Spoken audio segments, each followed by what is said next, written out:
Guys, punta tayong Knott's Berry guys, Knott's Berry Farm.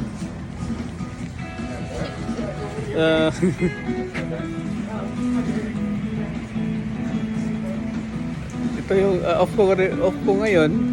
So naisip kong pumunta dito. Wala akong kasama. Okay, isama ko kayo. Sama ko kayo sa ano ko. Sa lakad ko. Guys, Knott's Berry Farm guys.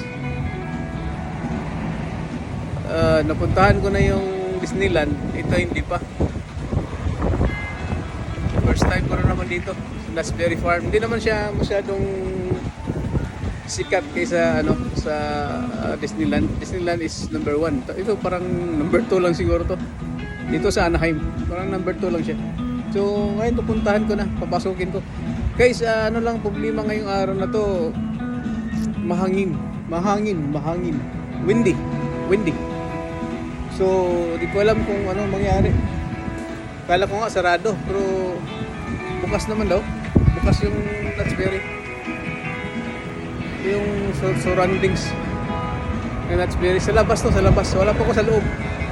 Nasa labas pa ako. Labas ng Knott's Berry. May ano na ako, nakapark na ako. May bayad, $30.